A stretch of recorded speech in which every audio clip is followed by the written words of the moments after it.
It's a little more, though, than just information sharing. I mean, I think it helps us avoid unintended consequences of our actions. Sometimes you do something and it works for most parties, but not one party. And in a crisis, it's the weakest link that can take you down. So you've got to be careful.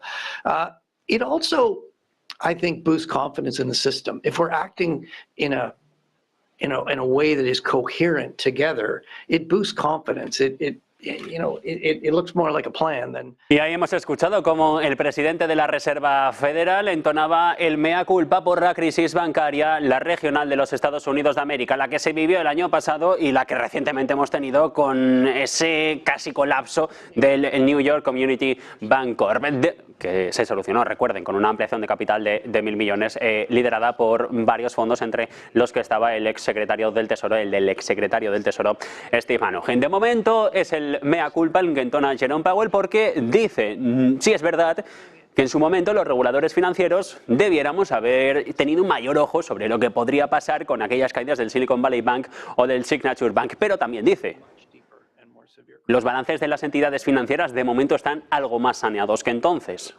De esta manera, mensaje mixto, pero claro, con respecto a lo que quiere dejar caer Jerome Powell, y es que en su momento hubo problemas, hay que revisarlos, hay que poner coto para que no se vuelvan a repetir. It helped reduce global inflation in goods, which was really the first part of the inflation surge, and it helped keep inflation expectations in all our countries better anchored. And I think it is a key ingredient in how we have all managed to get inflation down a long way back without causing recessions in our economies. And the last point I'll just highlight is something you said. Occasionally this coordination is very explicit. So, for example, at the time of the global financial crisis, there was a coordinated G7 interest rate cut.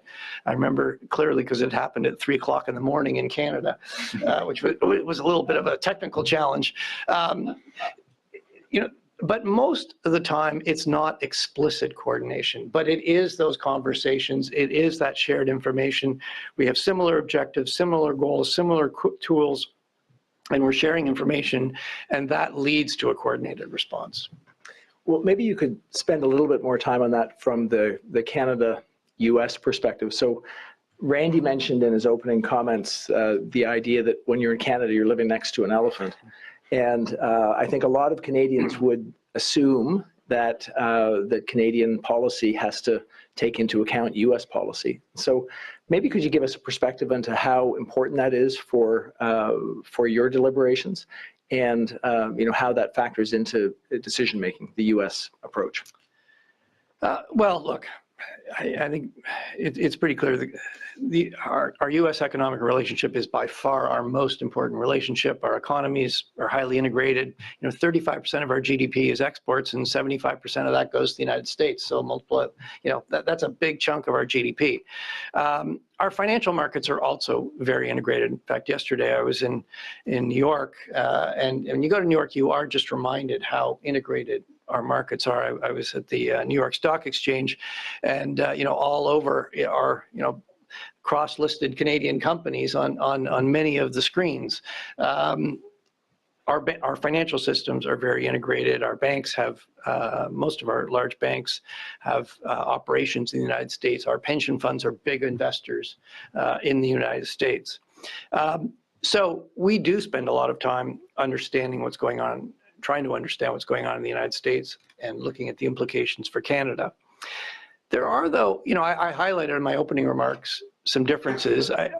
Another important difference I didn't focus on is, both our economies have big manufacturing sectors, big service sectors, large commodity sectors, but the commodity sector in the Canadian economy is... Y ahí está el mensaje del presidente de la Reserva Federal. La gran conclusión con la que nos quedamos, que todavía no está controlada la inflación, que cantar victoria es muy complicado y que se aleja el fantasma de una subida de los tipos de interés. Básicamente lo que les da es Powell la espalda a los hawkies, a los halcones que piden cuanto antes un endurecimiento monetario mucho mayor. Hoy UBS dice que los tipos en Estados Unidos podrían llegar al 6,5% porque la inflación está siendo demasiado persistente. Veremos lo que pasa. De momento tenemos esos máximos de los últimos 22 años, 5,25, 5,5%, y entre tanto el foco puesto ahora mismo dónde está el dinero, dónde está el capital, los inversores, renta variable. Vamos a ver cómo está el S&P 500, cómo está reaccionando todo el mercado, que ya, por cierto, se va a ventas. Ahora sí que vemos una vuelta clara, un giro de 180 grados tras el mensaje del presidente de la Reserva Federal.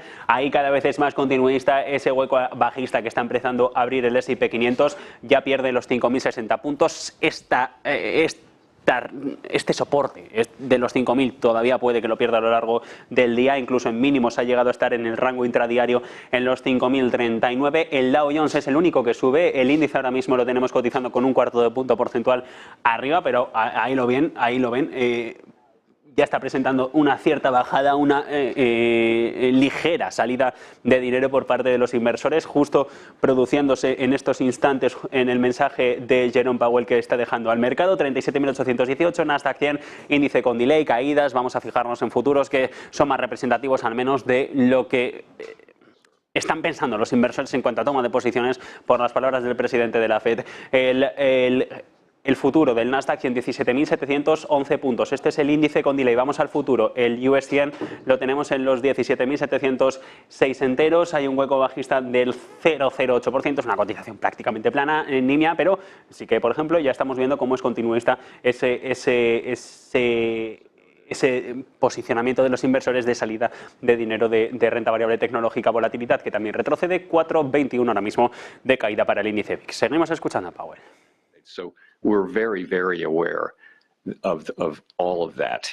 And for one thing, we try to be very transparent and predictable given the flow of data and events. I mean, you have to move quickly sometimes, but we do realize we have a special obligation to be predictable and transparent, and that benefits us in doing that as well. So international spillovers, of course, are an important consideration. We do track that. Ultimately, though, we think over time, the most important thing we can do to support the global economy is to deliver on our mandate of price stability and maximum employment here in the United States. And is that, have there been changes in this current cycle that have driven any differences? I mean, you've talked about the different drivers for inflation this go around from previous periods of inflation. So do you think about it differently as you approach these things?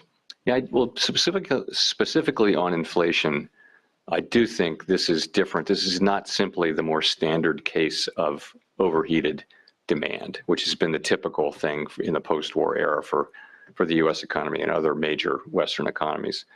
There are similarities and differences, and I would characterize it this way: that the inflation that arose suddenly, really in the early part of 2021, as economies reopened, resulted both from constrained supply and also elevated and rechanneled demand from services to goods. So if you remember, and I'm sure will, there were unexpected widespread shortages and supply chain failures on a scale not seen in recent memory. In the U.S., several million people had left the labor force, creating a severe labor shortage that was more fully felt once the economy reopened, leading to a huge spike in wages, but also in the ratio of job openings to unemployed workers. So very unusual situation.